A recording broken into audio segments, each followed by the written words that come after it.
Acapulco, Mexico. This is Anarchast. Hey everybody, welcome to another edition of Anarchast, your home for anarchy on the internet. I have a returning guest on, and he's a returning guest, many-time returning guest, because I think he's awesome. I'm just like one of his biggest fans. It's Larken Rose. Of course, had him speaking at a few of our last Anarchapulco events. I don't think he spoke at the first one, but I think he was at the last two. Yeah, that's right. Yep. And he'll be, of course, at the next one coming up in 2018 on February 15th to 18th. Something about Larken is just like, he makes everything so simple, and not to. And some people might take that the wrong way, like, oh, he's just like a simpleton. But he takes like all these convoluted and complicated things, and just can almost like snap you out of like some stupid thinking in like just seconds, just by saying some words, almost like a magic trick a little bit. So anyway, real pleasure to have you back on, Larken. And I know that you've been busy, and you're going to be busy again. You're coming up with your Candles in the Dark again, coming up, I think, September 23rd and 24th in Denver, Colorado. But why don't you just let us know what's going on and maybe mention that, and then we'll get into the topic for today, which is basically going. Well, actually, let's just see how you're doing first. So, how are you doing, sir? I'm doing great. I'm busy with a million different projects, but it's all good stuff. So it's a good kind of busy and stressed out and all that.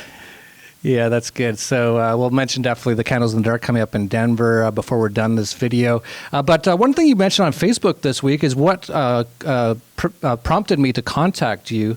And we were talking, I just had, you haven't seen it yet because it hasn't come out yet, but it will be live by the time people see this, is I actually had Adam Kokesh on to talk quite a bit about Chris Cantwell and what exactly happened with him. And one of the things that I kind of noticed as I was talking to Adam and as I was looking into what Chris Cantwell had been doing, I was like, man, I actually agree with, a fair amount of his complaints. Like a lot of the, like not all, I don't even know all his complaints, but I know there's a few, like he's talking about how, I guess one of their complaints, because they had this like, Jews will not replace us. And I was like, what does that mean? And someone said, well, what they think is that Jews control most of the government and international institutions, and they're trying to ruin democracy by bringing in immigrants and all this kind of stuff. And I was like, that's kind of true. It's not necessarily Jews, in my opinion, but like Zionists or whatever, whatever you could. But I was like, oh, so I kind of agree with them on some things.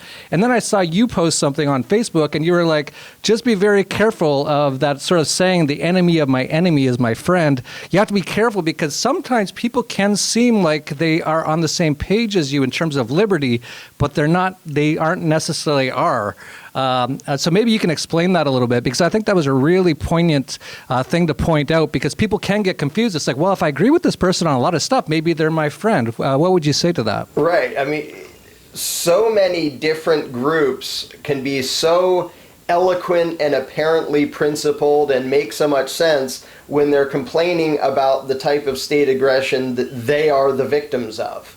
And this is true of the political left and political right and almost everybody.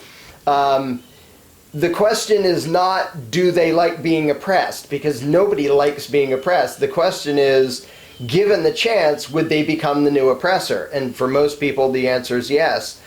Probably my first lesson in this was actually the 1994, going way the heck back. This was right before I became an anarchist.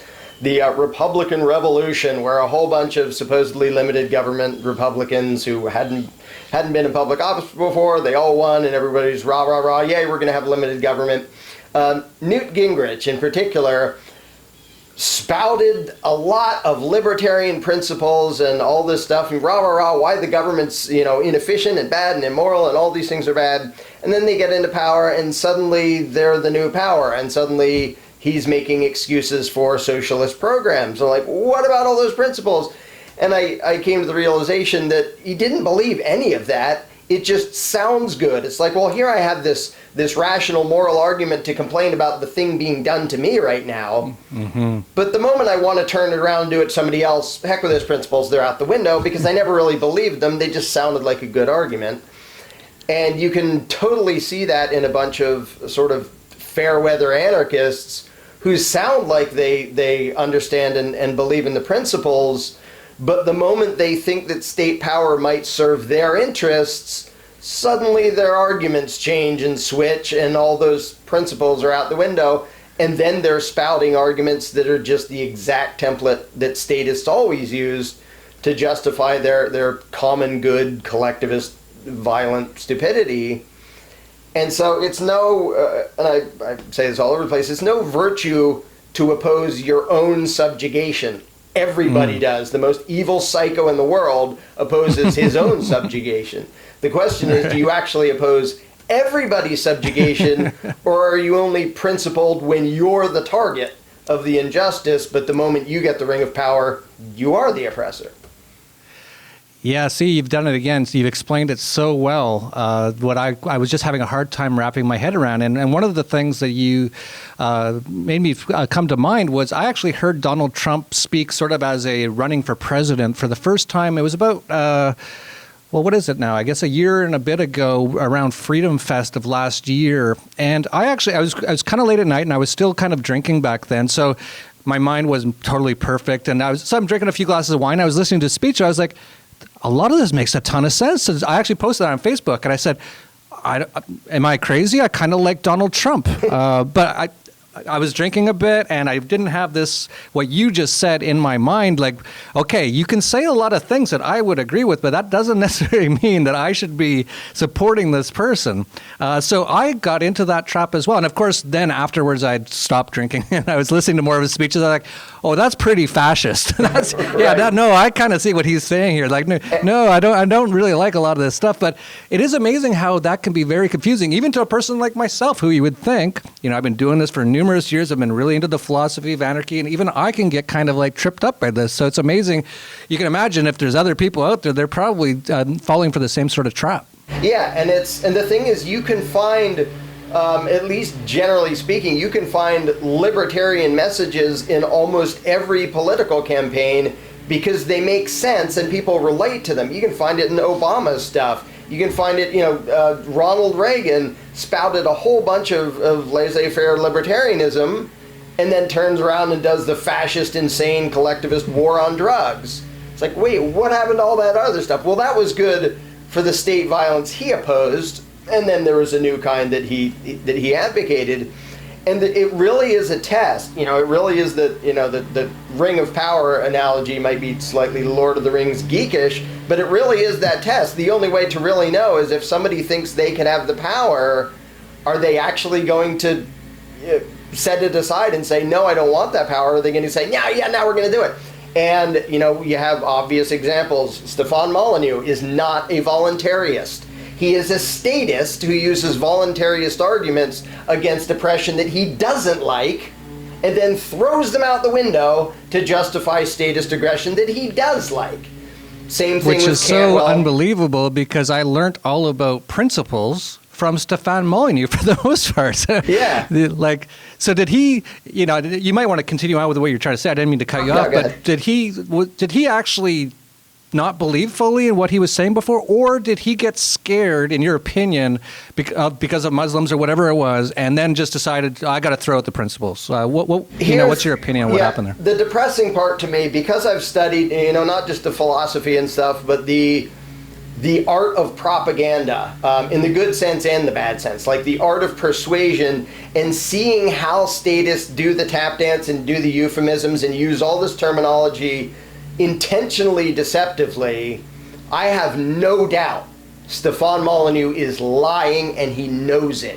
He did not change what he believes. He's making up excuses for what he knows is immoral because he just doesn't care. And you can see it in the terminology he uses. You can see it in the evasions and the obfuscations and the euphemisms he uses to, if he's talking about violent aggression he doesn't like, he says, these are people with guns threatening violence against blah, blah, blah. Instead of, we can't allow immigrants into, what do you mean we can't allow? Do you mean government agents should point guns in the face of? Because you're very clear and specific and accurate when you're talking about oppression you don't like, and suddenly you wander into statist speak when you're talking about statism you do like.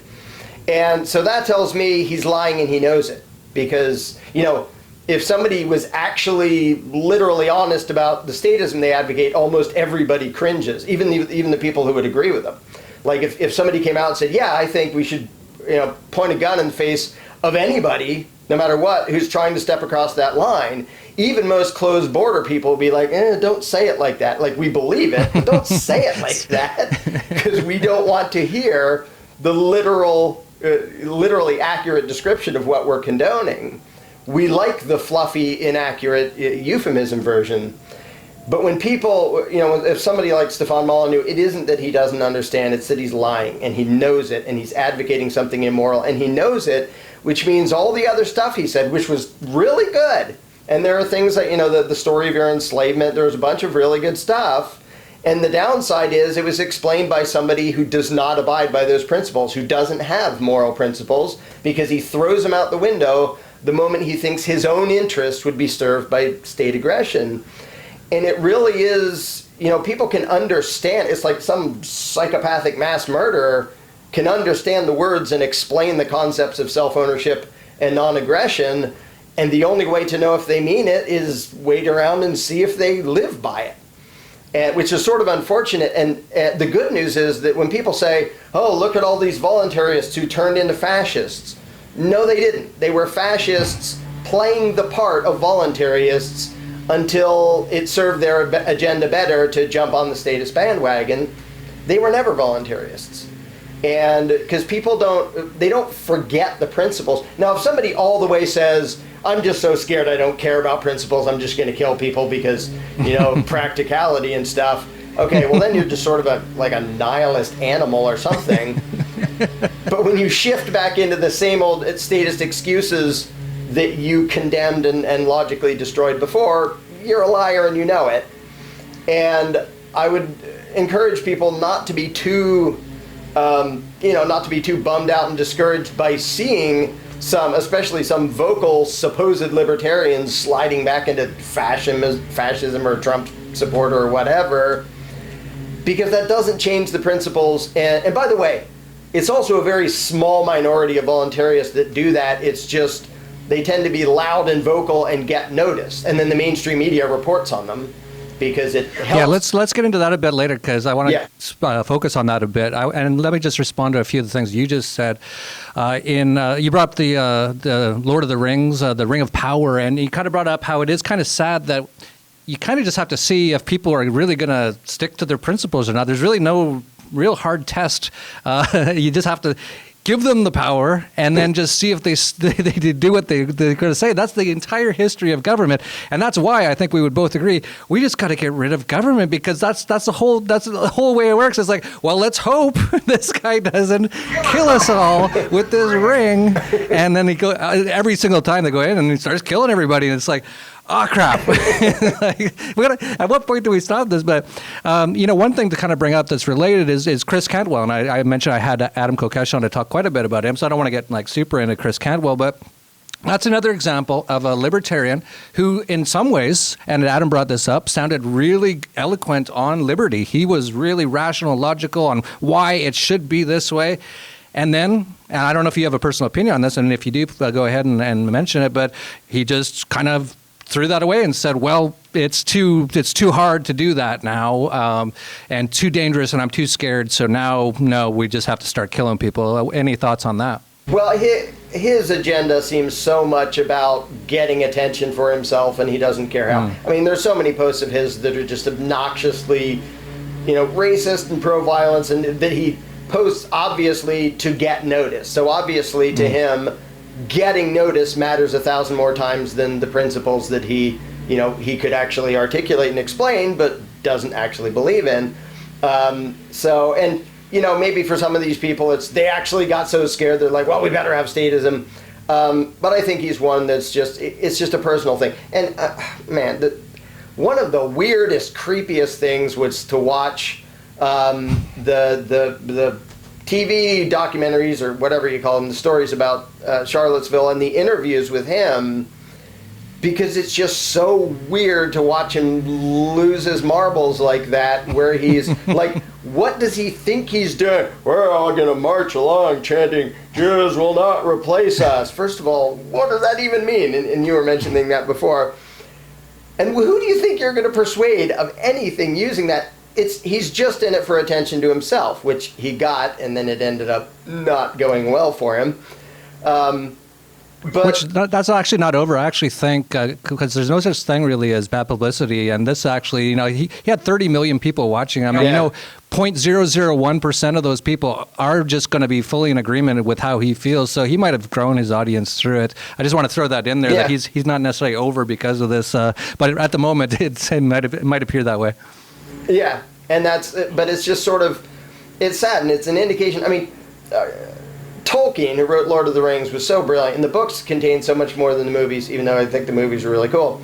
But the main two characters, when it came to the struggle over whether we want power or not, are Boromir and Faramir. And Boromir's the one who lives for the glory of the battle. He exists for the fight, and was corrupted and screwed up and basically got possessed by the ring. Faramir's brother's like, the only time I want to fight is to get to the peace on the other side. I don't revel in the glory and stuff. And you see that so much, and you can see the people they're in it to be in a fight. They're in it for the conflict, whereas peaceful people who actually, are actual voluntarists, it's like, sometimes we have to fight because our other choices are like die or be caged, but that's not what we're going for. That's like the inconvenient thing between here and freedom that we want to get past as quickly and as gently as possible, while acknowledging that some of that may be necessary. And it's two different mentalities, it's two different goals. And I see so many people, they're still a minority of the movement, but I see people who I think if there wasn't a fight to be had, they wouldn't know what to do with themselves. Like, I have a whole bunch of stuff I'd rather be doing than pointing out that government is an insane superstition.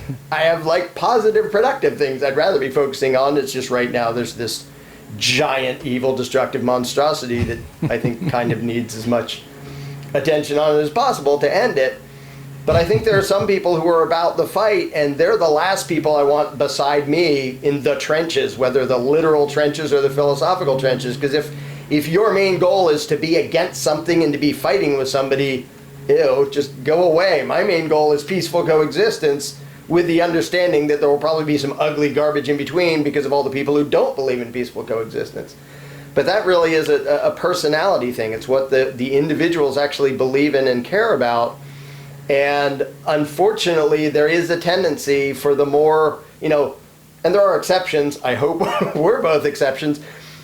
The loudest people are often people who thrive on the disagreement and the combat and the conflict, and don't really want, my fondest wish is to render myself and all of my books and all my videos completely useless and unnecessary, because everybody understands the bleeding obvious nature of non-aggression and self-ownership, and nobody ever has to read anything I wrote about it ever again. That is my fondest wish. I'll go do music and build stuff. I have other stuff I can do. But there are so many people who are about, their importance is about the fight. And to me, that immediately worries me, because it's like, you're going to just like politicians, you're going to make a fight when we don't have one, aren't you? And you're going to switch sides to keep a fight going, and you're going to make up a new excuse over here. And that's just a human nature thing. Some people are just like that, and the fact that they may temporarily use voluntarism as what they pretend to believe in, as long as it works for them, it doesn't mean that's really what they are. And when they switch, it doesn't mean, oh no, voluntarism will never work. It just means that person isn't really trustworthy. Just leave them behind and move on in the, direction of peace and justice and freedom. Yeah, it is really hard when you think about it to be a true anarchist. I just want to mention about the Lord of the Rings before I get into this point, but a lot of people don't know this, but J.R.R. Tolkien, the writer of what I consider to be by far the best fiction fantasy novels ever written. He created entire languages for every race of every creature he created. There's dictionaries, nuts. This guy was beyond genius. Yeah. He called himself, he never said he was a full anarchist, but I think the quote was, I find myself leaning more and more towards anarchism every day, or something along those lines. And his entire book was about the Ring of Power, which was I don't know what the correct word is. I went to government indoctrination camps so metaphor or whatever. Metaphor. For government. So, if you're an anarchist out there and you didn't know about these books, and of course the movie, Larken mentioned the books are just so much better than the movies.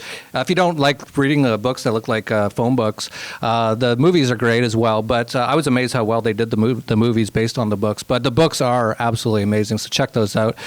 But getting back to my point that you were kind of bringing up a little bit was, or I guess I brought it up, was it actually is really hard to be a completely principled anarchist. And I've seen this online all the time. I've even questioned myself. I think I even remember seeing a Facebook sort of a question that someone had posted, and I believe I remember you commenting on it, and it actually changed my mind a little bit on it.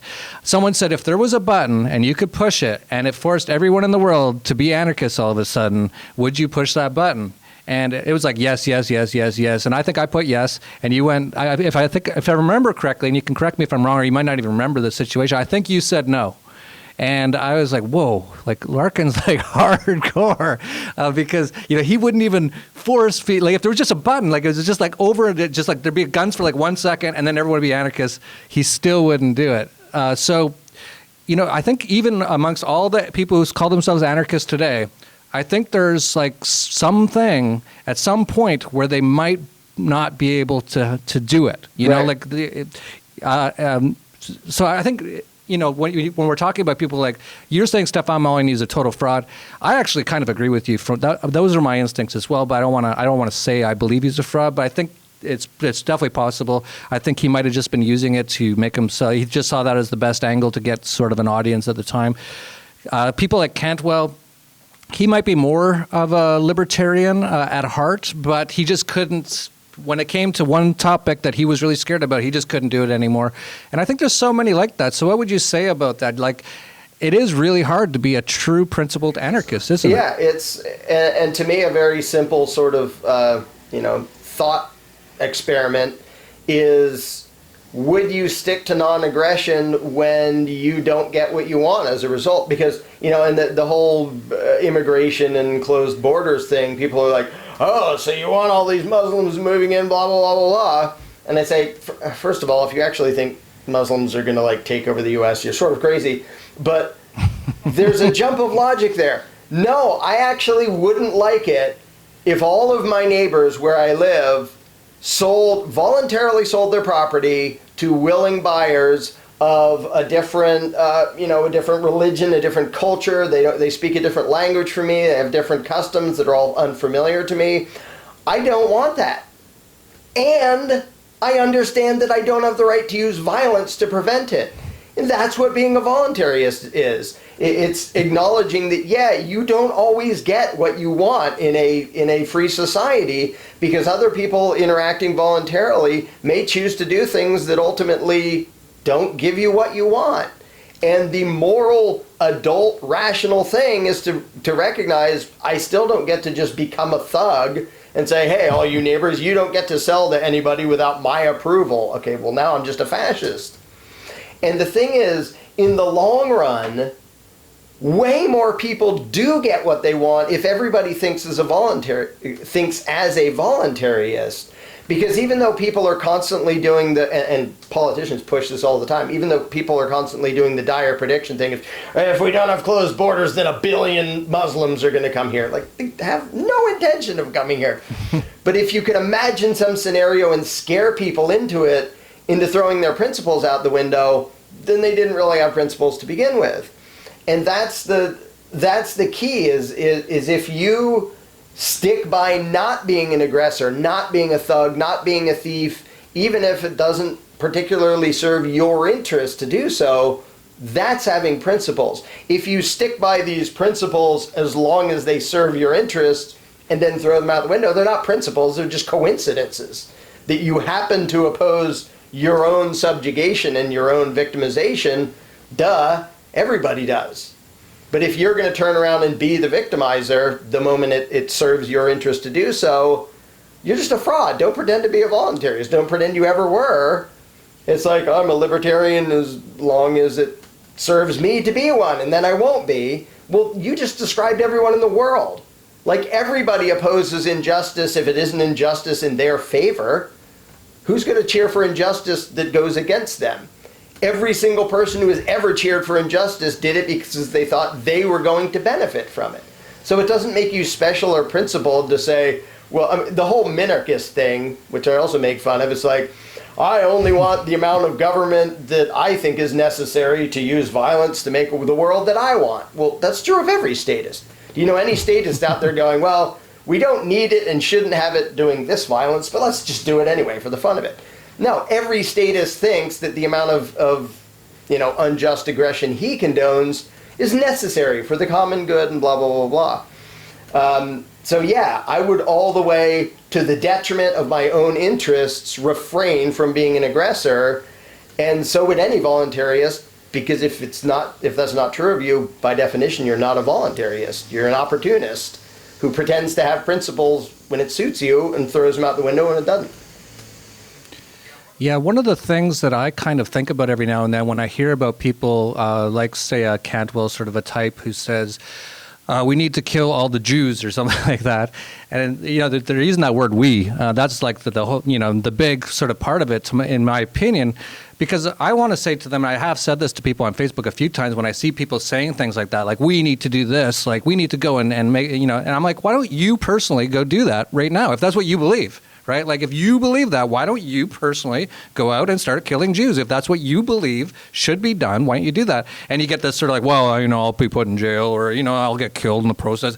It's so when this, I just want to get your comment on this to see if you can have some clarity on what I'm thinking here, but they don't seem to really want to do it themselves, but they want this sort of thing to kind of make it happen for them. What do you think about that? Because statists are absolutely always cowards, whether they're statists with power or statists trying to get power. The perfect example is the freaking snowflake brigade that constitutes the white nationalists. They want a gang to march around with their tough gang to feel important and powerful. They don't want to go do it by themselves because somebody's going to kick their butt. But the whole gang mentality is driven, and this is true of street gangs or, these political movements or even political parties. That whole mentality is driven by insecurity and fear. Like, by myself, I'm just this little thing and I feel powerless. But if I join a gang, we can be all tough. And the symbol of fascism is a bunch of little sticks tied together to make it really strong. That is the heart and soul of the concept of fascism. It's violent. Collectivism is, instead of like being individuals who individually do things and have our beliefs and have our priorities, let's bunch together so we don't have to be so scared of the world. So it's always based on fear and insecurity, and then they want to look big and tough, and they're usually just the biggest wimps on the planet if you get them alone. And well, just say what you think, say what you believe, do what you say you believe in. Don't run off trying to get a gang together so you feel strong. You're just a pansy.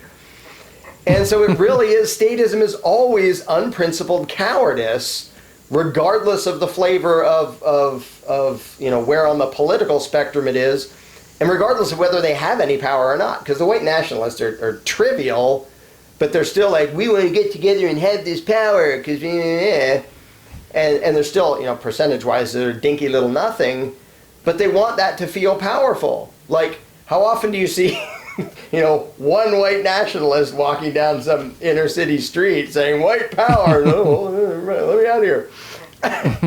They want to feel powerful. They don't dare to just say what they think as themselves. They want the group behind them. They want the collective to make them feel like they're less responsible for what they condone and what they do. They're mob mentality. Statism is always mob mentality. And isn't it so funny, too, that a lot of these more sort of alt-right sort of people, or the pro-borders people, they will attack people like us, and they'll call us all these, they'll call us cowards, they'll call us cucks, and all that kind of stuff. And that's really a form of projection, isn't it? And what I'm starting to realize about you, and you're doing your candles in the dark, which we'll talk a bit more about in a little bit, but a lot of that's just psychology. Yeah. So I think you've really kind of grasped the psychology of a lot of this stuff, and that's how you're able to really understand a lot more of why these people are doing these things, isn't it? Yeah, and that's something I didn't set out to study that or learn about that, but along the way I accidentally learned a whole bunch about that because human psychology and all the weird aspects of how the human brain works, or doesn't work, as the case may be, play into all of these things, play into politics and the fear mongering and the different groups and all of these different dynamics. And yeah, one of the funniest examples is that the Trump supporters are like, we're big and tough and bad, and yeah, we're raunchy and rude and blah, blah, blah, blah, blah. And then you point out, Trump has a lot in common with his rise to power and his political beliefs with National Socialists, also known as Nazis. And then they have complete meltdowns and tantrums because they're the biggest babies on the planet. And that is always true of bullies. They're the biggest wusses around. They put on a show and they find someone littler to pick on to make themselves feel powerful. Again, it's a mental disorder. It's a psychological thing.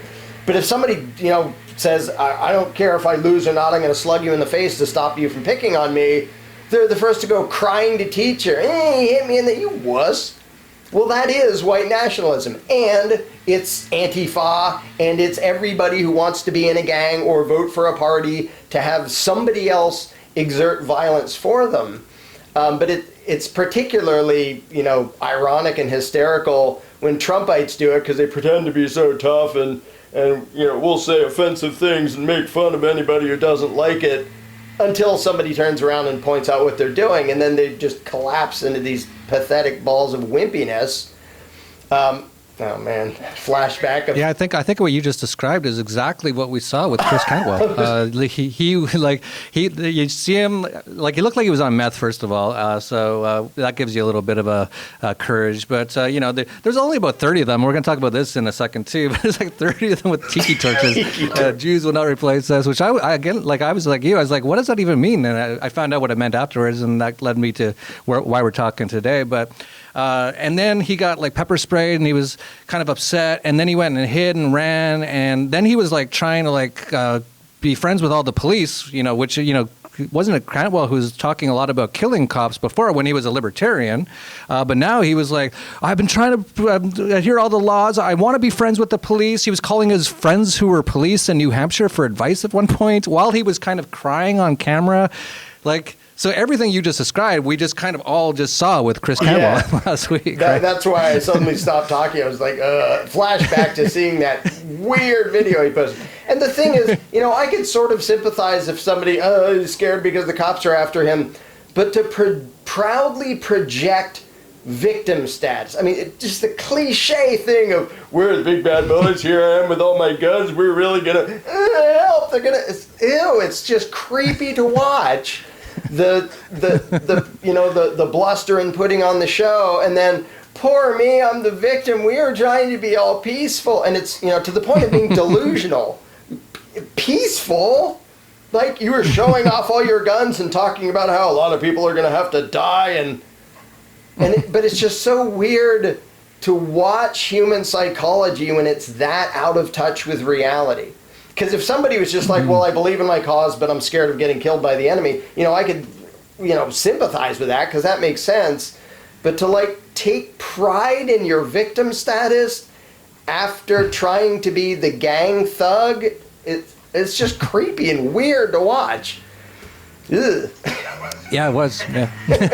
And then, the whole thing, it seemed almost fake, too. I think there was a bit of a government psyop sort of angle to it. And I'm actually going to have, I don't know if you know him or not, but Ole Damagard, he really looks into conspiracy-related things like false flags. And I'm going to have him on to talk about Charlottesville, actually, after this. So a lot of things happened there that were really interesting. But it looked really staged to me, a lot of that stuff, including the Cantwell stuff. And there was a lot of allegations of Cantwell being a sort of a government, I forget what you call it, shill, basically, sort of like he was on their payroll trying to cause problems, to try to get people all worked up, which kind of works, right? And that's another point that you brought up on Facebook after your last one was that this stuff is sort of meant to get people worked up. If you really look at Charlottesville, it looked like it was 30 to maybe 100 sort of so-called white nationalists or Nazis, which is nothing. That's so so small. It's really nothing. But then the Vice mockumentary, as I call it, because it looks absolutely staged to me,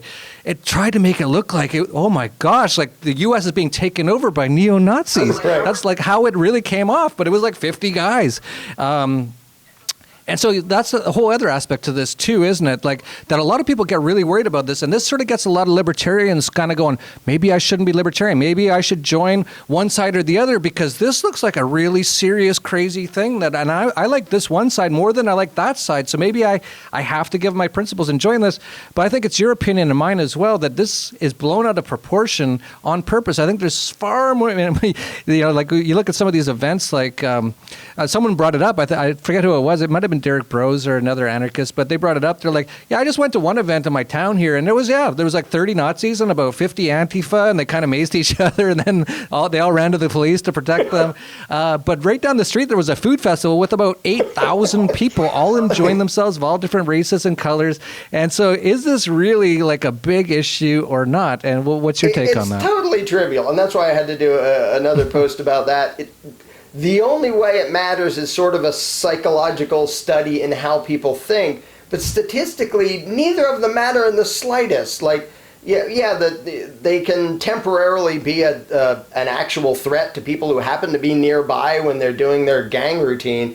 But yeah, a few dozen loud right-leaning imbeciles and a few dozen loud left-leaning imbeciles doesn't matter in the slightest. It's just used to scare people. It's just used for the divide and conquer thing. Now, I, for one, don't think that Cantwell is a paid shill. Government knows damn well that useful idiots are easier and cheaper than actual shills. So they will use useful idiots constantly and instigate both sides. And I mean, the guy, one of the main guys behind Unite the Right was also behind leftist stuff. I forget what the organizations even were. But it's just a matter of make it look like there's drama, and then like you said, or walk down the street and go, oh look, thousands of people are getting along just fine.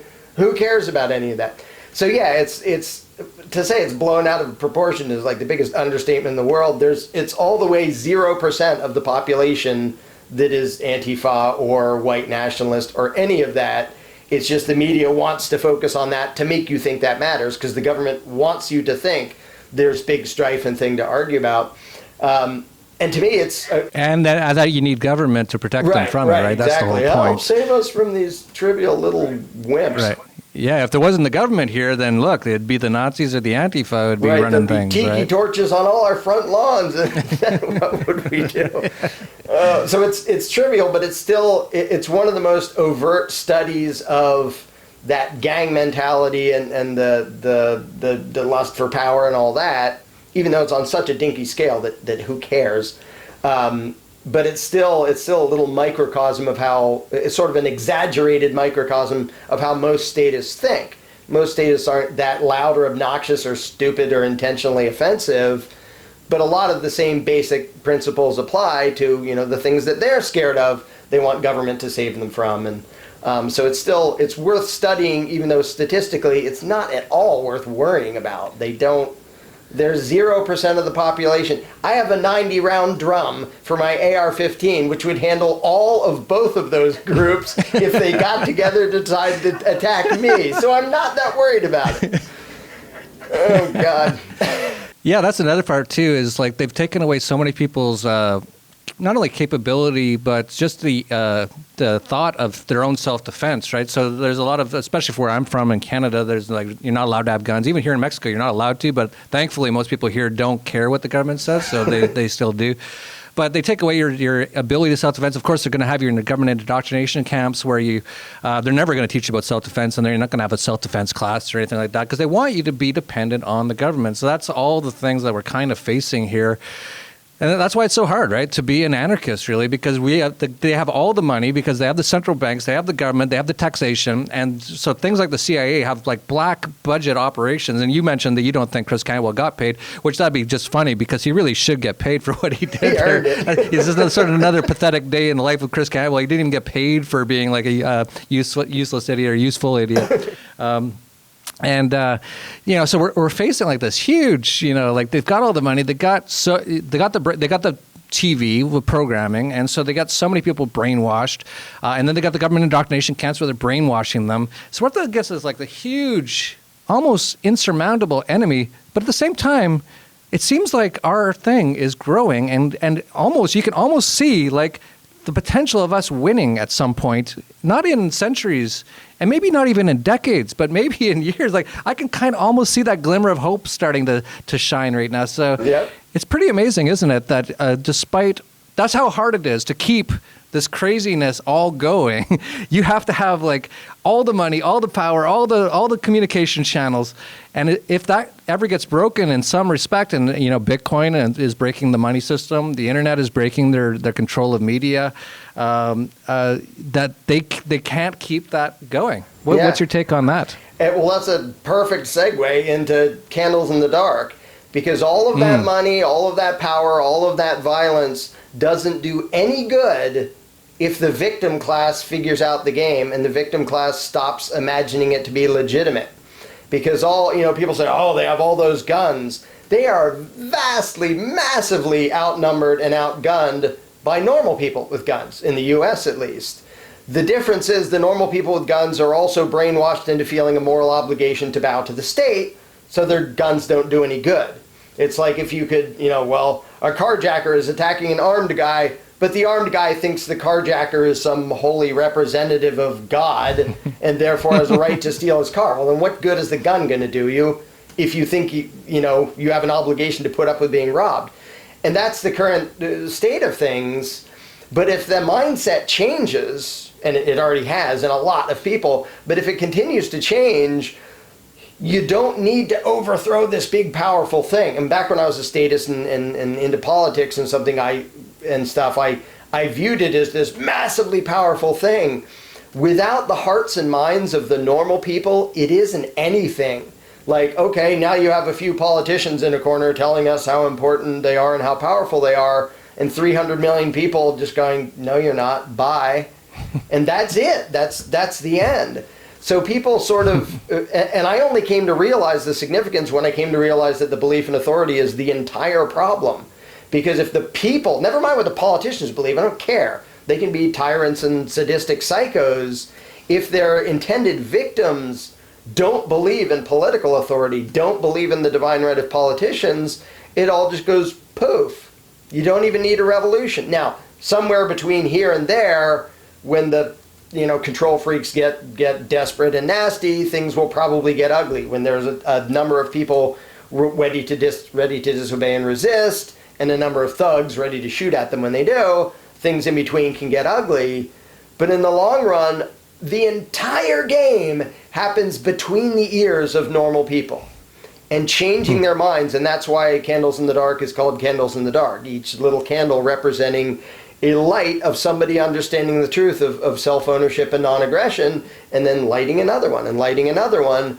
And when there are enough, it lights up everything, and we won. It's not like, then we can go have a revolution. It's like, then we don't need a revolution. You just step away from the monster and let it go. Because that's all it is. It's a few psychos who've convinced their victims that this game is legitimate. And if you can do away with that belief in the good people, it doesn't matter what the bad people think or believe or do. Because without that belief in authority, none of the rest of it works. None of the conspiracies work.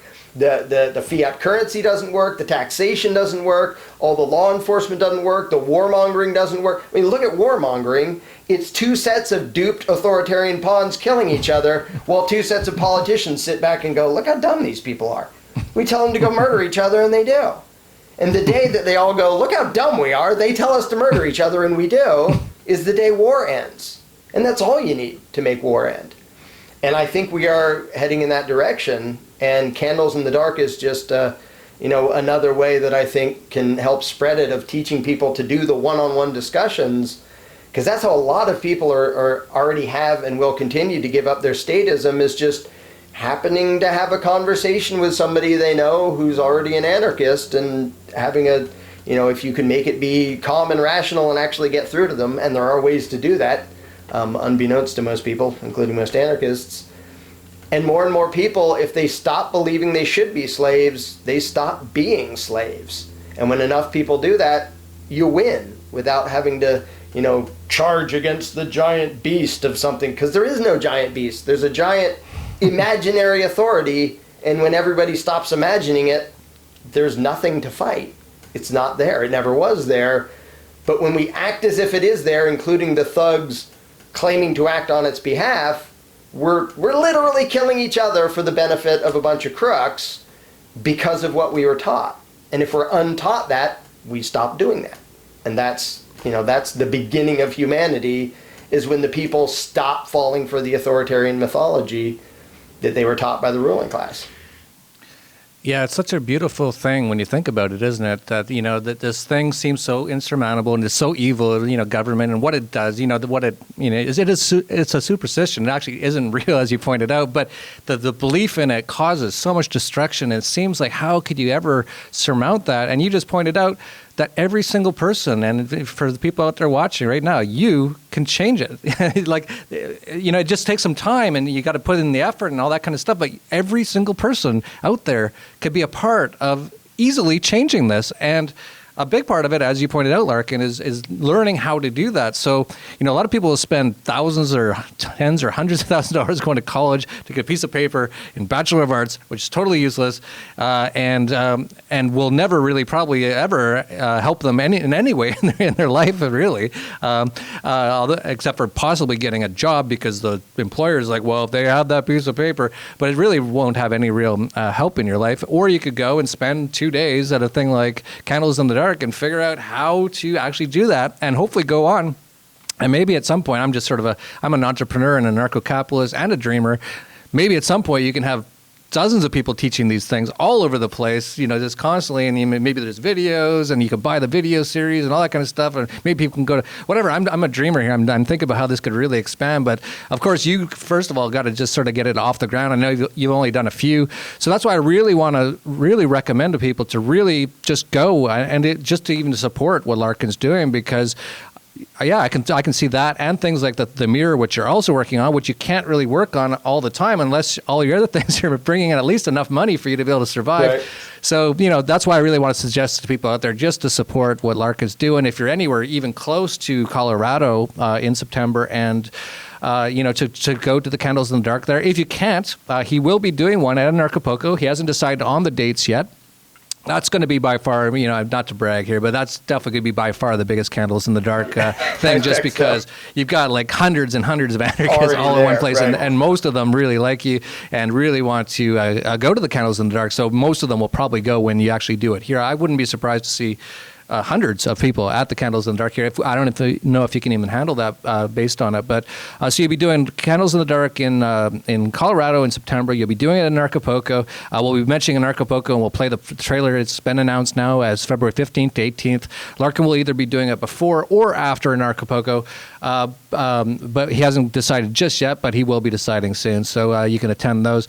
And is there anything else you wanted to mention, Larken, like where people can sign up for the Colorado one? Anything else you want to mention about it? To get tickets for the Colorado one, you can go to larkenrose.com and go to the store, and you'll see a thing for events and seminars.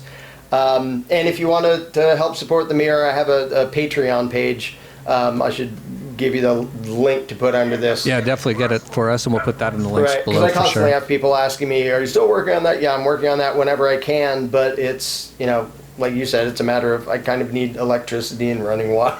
And stuff. Yeah, I see you're like building houses and cutting down trees and stuff. Like, so people out there, like, let me just say this.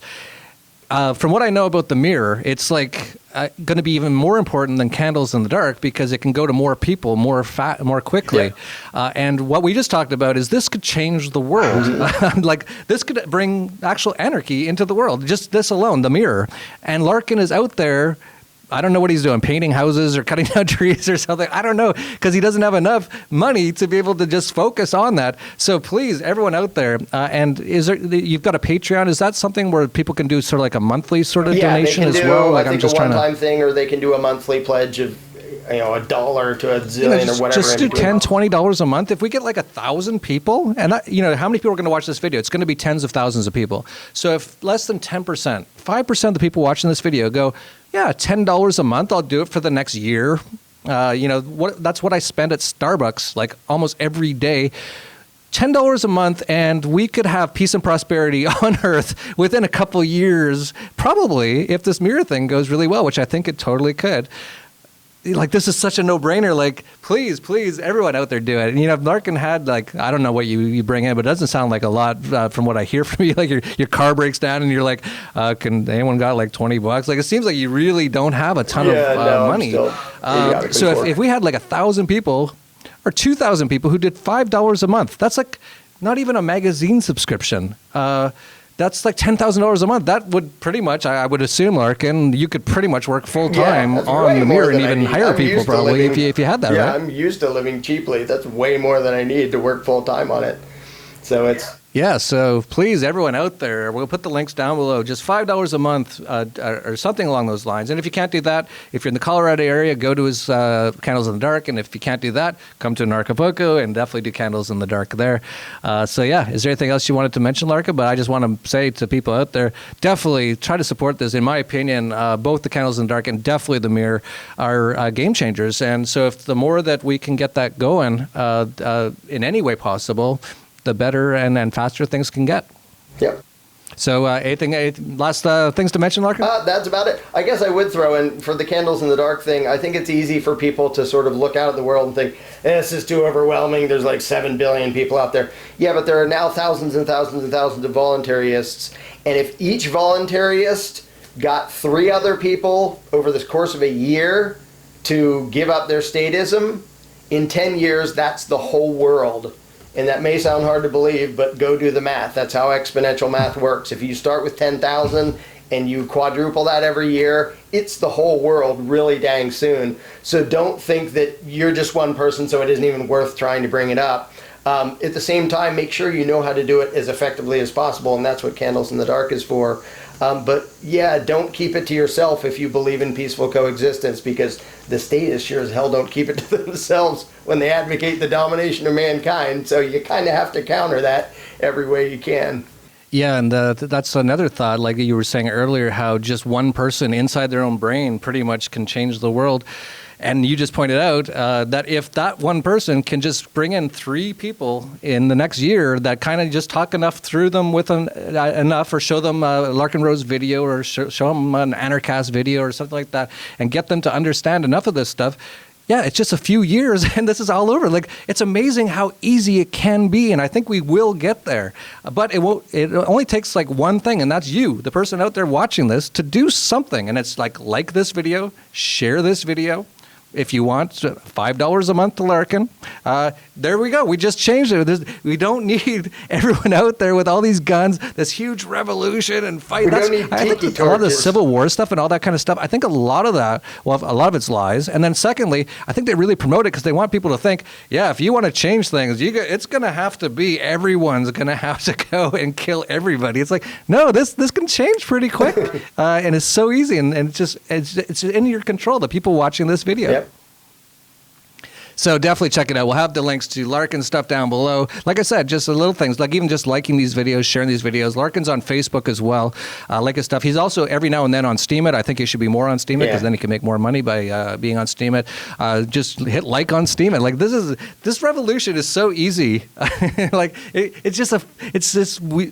I think we've just been so brainwashed to think that we are powerless and that we can't ever change anything, that I think even anarchists have that sort of mentality. Like there's a lot probably watching this video right now just going, yeah, but it's never going to change. We can't change it. Hopefully they're probably not saying that right now because I've been harping on it for the last 10 minutes. But in general, watching an Anarchast video or watching a Larken Rose video, they're probably like, yeah, that would be awesome, but it's just never going to happen. It's impossible. Yeah, I think that's been ingrained in us from, society or government or whatever, right? Yeah. As somebody who's been an anarchist for 20 years, after the first 10 years, I would think there's no progress happening. There is massive progress happening now, and I was thrilled to have a front row seat to watch it happen. And so if anybody says, oh, we're making no progress and not going anywhere, it's probably because they've only been a voluntarist for like 3 months and haven't seen the curve that's been happening for the last several years, because it's spreading like wildfire, and that's the time to keep pushing. It's not the time to give up. So do what you can. Yeah, absolutely. And I'm seeing the growth as well. So, I remember I started these Anarchast videos, and a lot of the talks were kind of like, What do you think? Any hope? No. Yeah, I don't really see it either. Like that was like just 5-6 years ago. That was sort of the general discussion, and now a lot of the conversations are, no, I can see this happening now. Yep. Like we're pretty close. So just get in the links, like, subscribe, share, come to Anarchapulco, support Larken Rose. $5 a month. That's all it's going to take. Come on, like guys out there, like this is like what do they call them? Telethons now. And I did not plan to do this, but you right now, I'm talking to you. $5 a month. Just do it right now, please. Just hit that link. Just do it. And watch what happens. He'll get that mirror done in who knows, maybe 3, 4, 5 months if he could work on it full time. I don't know, but definitely not years. And there you go. Boom, another great thing out there. And you can make that happen. So I want to thank Larken for coming back on. And as I mentioned, all the links to everything down below. And now we'll run the trailer for Anarchapulco, where Larken will be at. He'll be doing Candles in the Dark. And of course, so many amazing people that are all changing the world. So that's it for Anarchast, your home for anarchy on the internet. Peace, love, and anarchy. In a world where Antifa riots in the city streets, cops rage out of control, and the leader of the free world is a fat-ass casino owner, one event stands alone to make anarchy great again. I actually love humanity. That is why I'm an anarchist. Words in the building like we the ceiling, we illin'. No matter who find it appealing, I'm here and I got a feeling that we'll be dealing a lot of pain with the penicillin get drilled in your head. That we are monsters and yeah, we come from the slums and for months we've been pumped, but for once I am now comfortable. I want to grow, I want some more success, and I want to know that greatness can't be rushed, can't be lust, so face the fuss. Feel free to hate on us, we lace them up. Dudes, we done paid them up. Keep snakes away from us and safe from us, you might wanna be. Remember when clowns used to make fun of me and now they wanna be me. See me and they run at me, I'm gonna be the greatest, yeah I wanna be, but I am not the one to be the fakest for the sake of being played. I'm here like I never left, set to hell. Nah, cause I can't just fail, so just prepare your ears, it'll get for real. Okay, from here, we will never take the sale, it's grind time. My mind and my thoughts, my highs and my faults, my wins and my loss. When will I fall off? It's a test for me. You are now listening to Veracity. Yeah. Fuck the media, fuck the banks, fuck drone strikes, fuck tanks, fuck hunger, fuck war, fuck ignoring of the poor, fuck the left, fuck the right, fuck the government. Thank you.